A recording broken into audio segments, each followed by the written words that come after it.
look, the advisor community who's helping coach, lead, and collaborate with their clients are still, many of them are still learning about this also. I will readily admit I'm in that camp. Yes. My point is, it's not too late. It's time for another edition of the Financial Puzzle Playbook podcast with your host, Jim Sumpter. I'm RJ Malik, producer of this podcast. Jim, I have to say, very honestly, I am looking forward to this podcast. This is part 2 with a very fascinating topic. And that's all I'm going to say, and I'm throwing it to you, and take it away. Well, thanks, RJ, and it's great to see you again. So this is going to be part 2 of our, we're jumping into the investments puzzle piece on the playbook. And I have back with us for a second time, Loran Coffman, who is an advisor, a colleague of mine, a friend in Troy, Michigan. And we learned last time that we had him on the show that Troy is a little bit below the thumb in Michigan when we start figuring out where it is. Okay. It's the mitten. In the mitten. Okay. So not the thumb, it's the mitten. Okay. So Loran, welcome back to the Financial Puzzle Playbook. By way of introduction, if you'll introduce yourself, if someone missed that the last time, and then we will we'll jump into this deep dive into digital currency.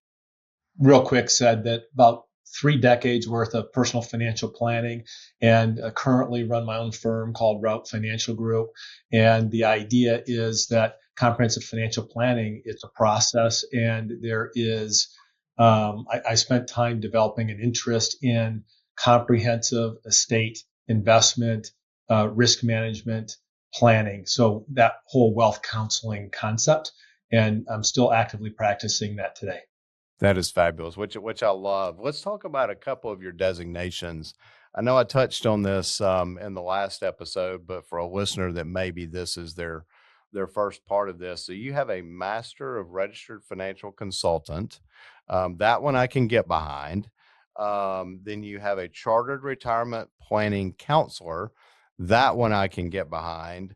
The one that's unique and unique to you, which I'd like for you to spend a couple of minutes on, is a certificate in blockchain and digital assets. And this episode is going to be the deep dive, more so than the first part. But what is that? How in the world did you even get into this area? Well, CBDA, Certificate in Blockchain and Digital Assets, it's issued through the Digital Asset Council of Financial Professionals. Again, DAC FP, it's all credentials of alphabet soup. The concept was to try and help provide an education platform. It was the brainchild of Rick Edelman. Rick Edelman's a thought leader in the financial planning industry, and has helped develop this program to help train advisors how to understand what digital assets are, this asset class, developing to become a full, robust digital asset class that's more than just cryptocurrency, and perhaps the newest asset class to be developed in over 100 years. So there's a lot of training that goes into that. There's education from what is fundamentally the principles, the basics, what is blockchain, what is Bitcoin, who created it, where is it today, how can it be used, well, how is it taxed, what kind of taxation, is it considered an asset class, is it considered a piece of property, is it considered an equity like a stock, who's going to monitor it. So there's a lot of education that goes into it. Well, it's fascinating. And, as we talked about in the first episode where we went to the 30,000 foot view, or I think we actually said maybe the 800 million foot view. And if you don't know what that means, you have to go back and listen to the pizza story and the $800 million. But let's kind of jump in with both feet on this second episode. We talked about this concept of blockchain. We touched on the fact that, this is not a bank. A lot of times when we have assets, we take our check to the bank. If we need to get money out, we go to the bank. A lot of times if we do something with investments, we're going to to an investment firm, things like that. Digital currency uses this concept of blockchain. Let's get a little bit deeper on that. Is this blockchain replacing a bank, or how does this sort of work? In general, the idea is that it's predicated to be built on removing the middleman and having a decentralized application that is housed on thousands of computers around the world. And so it's accessible to the general public without having a middleman.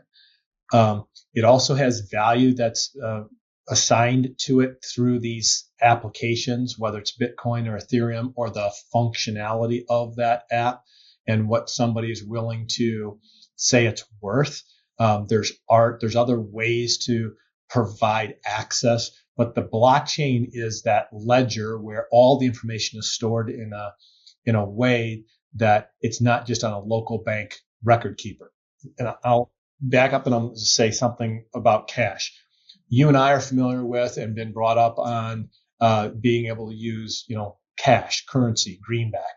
And once upon a time, that used to be backed by something, whether it was gold or silver. Today, U.S. government says what it's worth and what the value is. The banks keep track of how much is deployed. The process is record keeping at, I'll say, individual levels, where Bitcoin blockchain flips that model. Instead of one bank keeping the ledger, thousands of these computers are keeping that ledger, each maintaining an identical copy for every transaction ever made.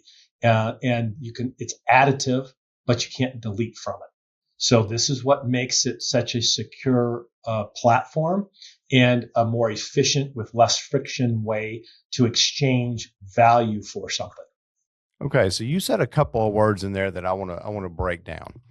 One, you said secure. I know there's been a lot of talk about, I don't trust Bitcoin. I don't trust digital currency. I don't trust because people are saying they don't understand it. Okay. But you're saying it's secure with blockchain. Let's talk about that a little bit. How is this a secure asset class? Well, every transaction, you know what's happening, and there's two parts of it. One is I can send a transaction to anybody, anywhere, and it happens virtually instantaneously. So there's no approval process for that. So some get nervous because, man, I could send this to somebody and boom, it's immediately paid. There is tracking for that. There is the identification to who sent it, where was it sent, and how was it transacted. That actually, in fact, I've listened to FBI agents actually discuss how it was easier for them to track that than actually tracking cash, because there's a digital footprint. Right. So if I go to, let's say I have a $20 bill in my pocket and I go to Walmart, I'm making this up, and I go to Walmart and I purchase a good or service, and I give Walmart my $20. Okay. That's where, as far as I'm concerned, that's where that ends. Now, Walmart's going to take that $20. They're either going to give it back to someone as change, or they're going to put it in the bank. It's going to get moved back out. We don't really know what happens to that $20 bill, even though it's still worth $20. What you're saying is, if I'm using digital currency, call it Bitcoin, and I spend, X percent of Bitcoin at Walmart, there's a record of that. We know exactly what happens. Then Walmart takes and they go and take that $20 and pay one of their suppliers. That's also on the blockchain. There's a record of that. And then that supplier goes and does something with one of their suppliers. That's on the blockchain. There's a record of that. Am I kind of grasping the concept here? You are. And in fact, in some sense, if you took a look at any currency, a dollar bill or a $20 bill, you would see a number printed on that. Right. There's a record of that. They know exactly how much is supposed to be in circulation, whether it's old, whether you're supposed to pull it from circulation, but you don't know, I don't know, and not everybody gets to see that. Okay. So the transparency of the blockchain then. That's right. Very transparent. Okay. Got it. What about, we touched on banks. Do banks like this stuff? Do they not like it? What's the deal with banks? there's been a lot of regulations developing to say exactly and answer the concern, who does what with it, who's responsible for oversight. Should this be something that the Exchange Commission oversees as regulating a security? Is this something that should be considered a commodity or piece of property? Last year, there was an act passed called the Genius Act. That act was passed in July of 25. That is now law, and it created a comprehensive regulatory framework for payment in stablecoins. Now, that's a big deal because that also opened the door for banks to be able to understand how they could be part of the transaction process and not just be the middleman. There are now rules for digital dollars, and the Genius Act is a proof that crypto regulation is no longer just theoretical. It's also a structure that's becoming more mainstream. There is a current bill that is in process. It's called the Clarity Act. That Clarity Act is to say, is it going to be the SEC or the Commodities Exchange or CFTC, the Commodity Futures Trading Commission, to oversee some of this? That passed the House in July of 25 with a bipartisan vote of almost over 300, 294 to 134, and is now working its way through the Senate side. The issue on the Clarity Act is that there's other hurdles still to kind of go into effect, but we are in the thick of it right now. So once it passes the Senate Banking Committee for markup, it could go to the full committee, and it could move fully through the Senate floor, hopefully by mid-year this year. The target date is to be on the president's desk for final approval into law by July 4th. That's yet to be determined. Don't know that it's going to make that timeline, but this is how mainstream and legislation and regulatory processes are being updated in live time to manage this new asset class. So it's very much a part of everybody's radar and being monitored. It's not just criminals using it on the dark web. Right. So if the Clarity Act passes, that would be an act passed in the United States. Although the currency itself, the digital currency itself, is a digital worldwide currency. How does that help, say, a citizen of the U.S. versus someone that is a foreigner to the U.S. or does it change? Does it mean we can't do certain things or we can do certain things? What does that mean? Well, there is actually countries that have said you can't mine Bitcoin. That's another topic, but the idea is that you can't use this, or we want control over it. And there's some countries that I'll say remain nameless at the moment, that are saying they don't want their citizens to be able to use digital currency because it takes them out of the middle. Okay. So from us, I'll give you a different analogy. Let's pretend for a minute that you want to open a restaurant, and nobody can really tell you whether you need a health department license, a liquor license, or both. Maybe you need two different agencies keep showing up and saying, you need to get this license from us. You need to get this permit from us. You can't hire staff. You can't sign a lease because you don't know exactly where you're supposed to step, or if you're stepping inbounds or out of bounds in order to get this restaurant up and running. The Clarity Act is the moment someone finally publishes the rule book and says, the health department handles food, the liquor board handles drinks, and now you can actually open for business. Okay. So it literally brings about clarity, hence the name, to the asset class itself. Yeah, it's not picking winners or losers. It's just telling everyone which lane that they're allowed to operate in. Okay. Ripple several years ago there's a lot of controversy around what Ripple represented. Ripple is called XRP, is primarily designed for cross-border payments and financial institutions. And that platform was challenged by the SEC to say it's security. It is no longer security. The lines are very clear that that's not what it is. And as a result, that has opened the processing to adopt by banks and other financial institutions a way to use Ripple in their ledgers to transact cross-border activity. Hi everyone, I'm Cassidy, the second C in CMC Financial. So Dad sometimes gets on a roll with this podcast and might forget to remind you about a few things. 1, don't forget to like and share this podcast and leave a review. 2, follow CMC Financial on all of the socials, Facebook, Instagram, and LinkedIn. And 3, go check out the website at cmcfp.com. Okay, back to my dad. He's probably still talking. So, Loran, let's get into this. Is all a fascinating conversation. I know I've heard when I've talked to people about this. I know you have as well. We all have clients that'll call us and say, what do you think about XYZ? What do you think about Bitcoin? What do you think about Ethereum? Do I need to be invested in digital? Things like that.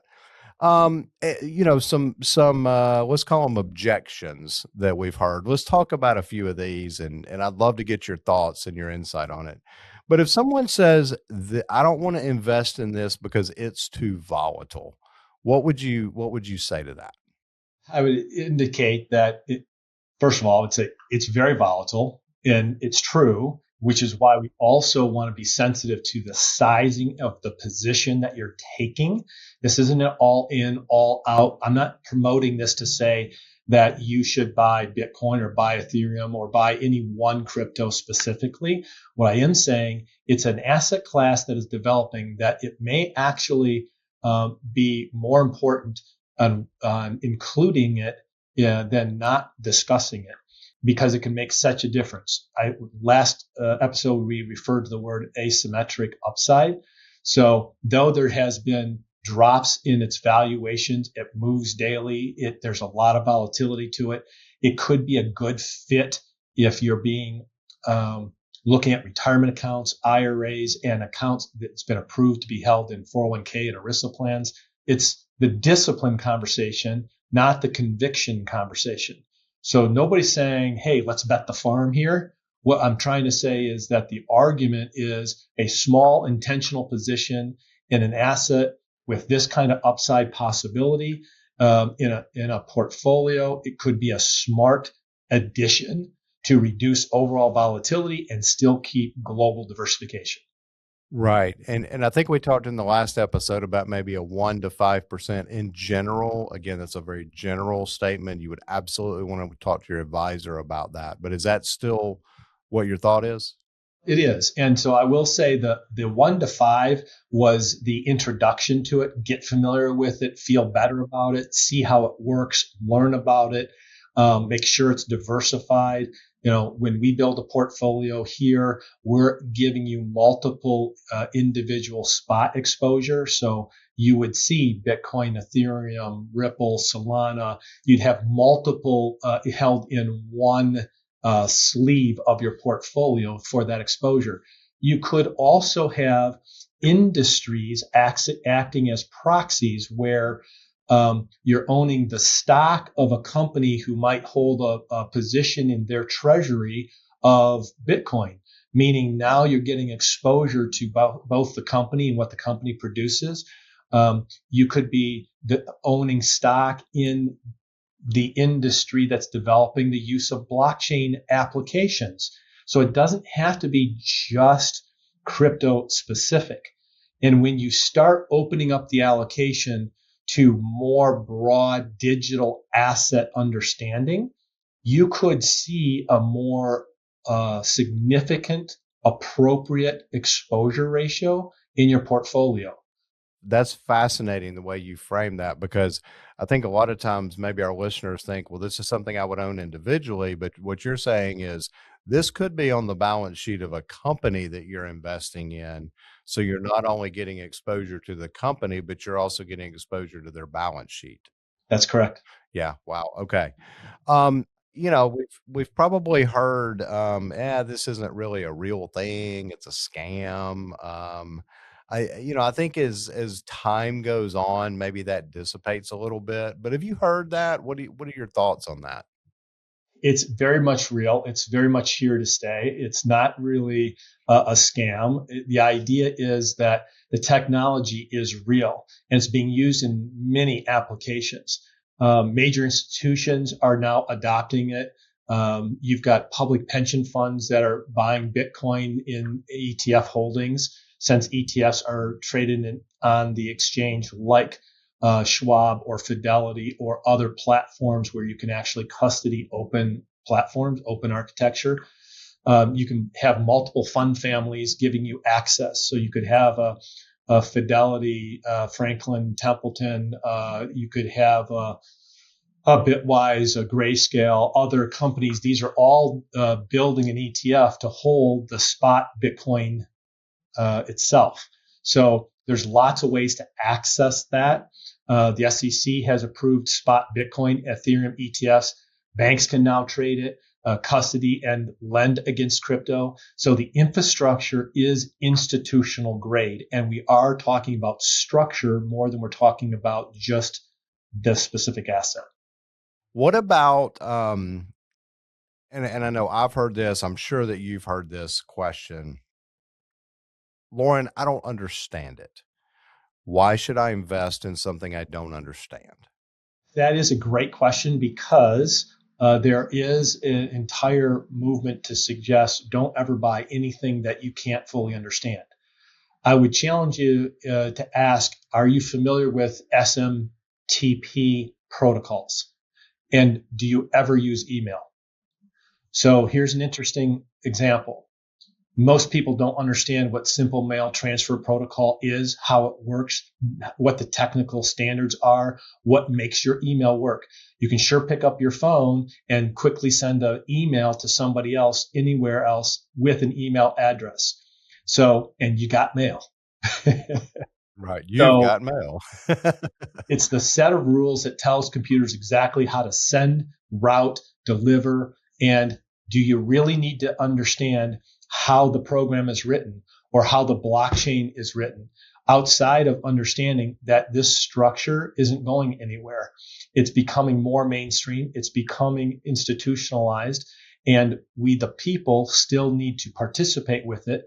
There's a whole group of people that this could possibly reach that is servicing an unbanked group of people who don't have access to banks, maybe live in rural areas that can't directly get to that, but they can have satellite connection with their phone, who can also do business and transact and barter and exchange goods and services for value.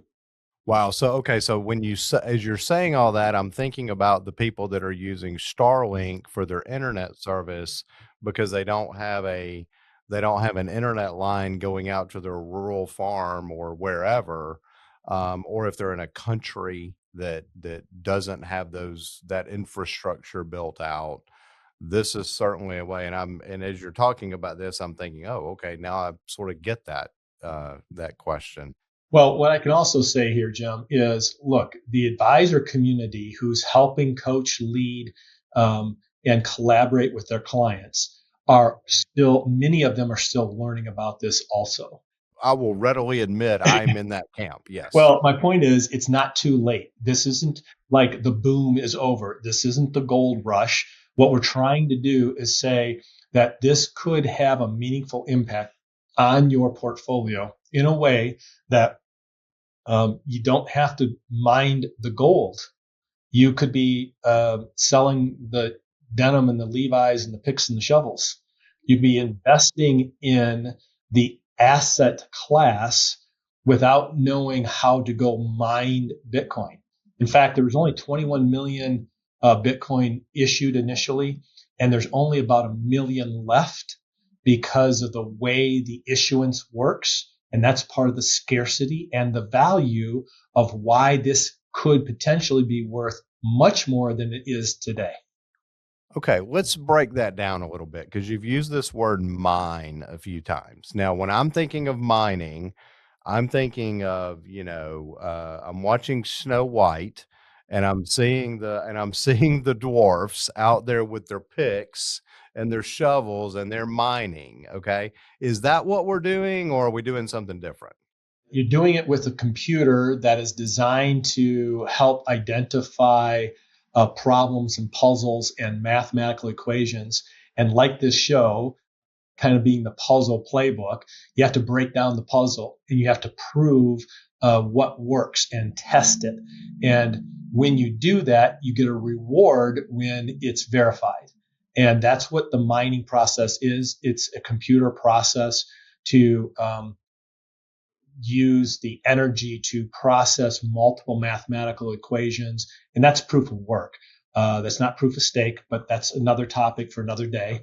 But proof of work is where the Bitcoin mining process came from. You'd have an application, you'd go out and you'd be testing these mathematical equations. And once you prove it and make it accurate, then you get rewarded for that. That reward is systematically being reduced.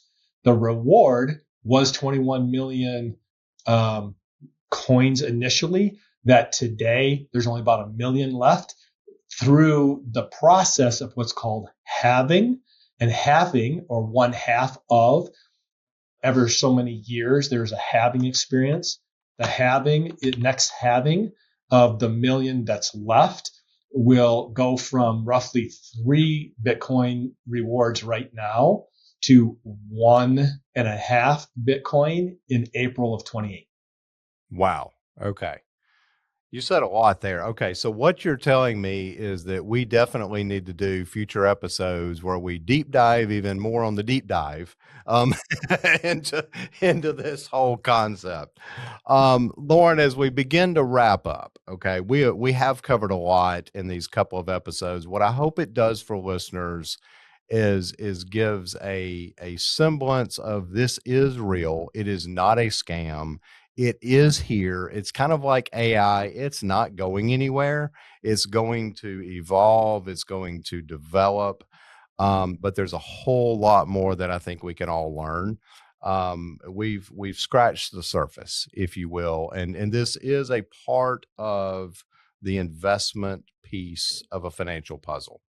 With all of that said and that backdrop, what are a couple of thoughts that you would like to leave listeners with? Maybe something we haven't covered, maybe something you want to reemphasize as we begin to wrap up this episode. I will say that scams are real. I will say that you could get a phone call that says, this is how you get rich quick. Look at all the history of all these people who bought Bitcoin, or this athlete who has his contract paid with Bitcoin, or some digital asset. Go seek out professional counseling advice from somebody like Jim, who hosts this show, or Loran, who is a guest on this show. Yeah, without touting myself, people like me who have a certification in blockchain and digital assets, who are licensed, regulated, and supervised, so that you aren't out on the fringe. This is not a get-rich-quick scheme. It is a way to add an asset class to the portfolio to help improve overall returns over time. We're not promoting timing of the market, time buy now. Now is a great time to buy Bitcoin because it's only at 80,000 when it was at over 100,000. That's not the conversation. The conversation is it needs to be part of your portfolio. Use the systematic, disciplined investment approach that's given you the success that you've had today. That is global diversification, asset class exposure, and a professional relationship. This is what they do to help keep you out of the mud puddles. Wow. Okay. That's a fabulous way to begin to wrap. I will end with one quick story. You mentioned the scam, and this was a real life what happened with one of my clients. Gentleman called me. He said, we're doing some remodeling at our home. Can you send me X number of dollars out of my 401k or my IRA that I was managing? And I said, yeah, it's going to cost you some tax. Do you want me to withhold the tax? He said, yeah, go ahead and do some of that, but then just send me the difference. Turns out he was scammed. A friend of his, a friend, and I put that in air quotes, was investing in this new digital currency, something. They had made so much money.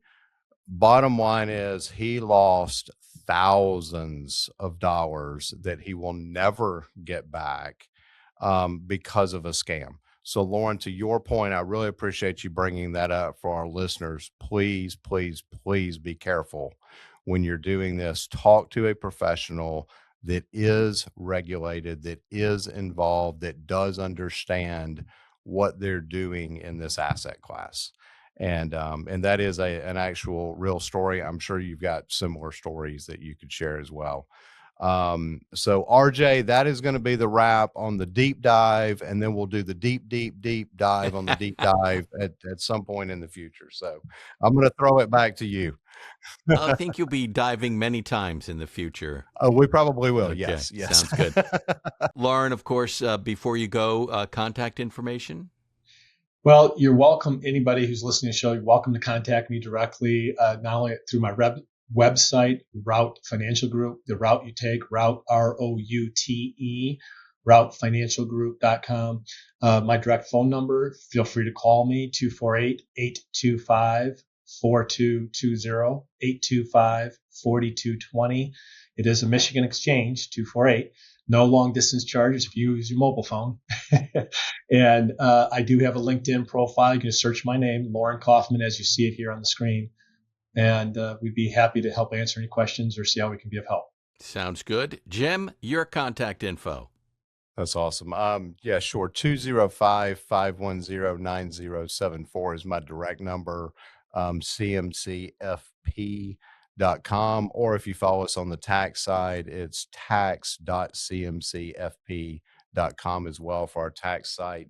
We're on all the socials, LinkedIn, Facebook, Instagram, and of course, follow our YouTube channel.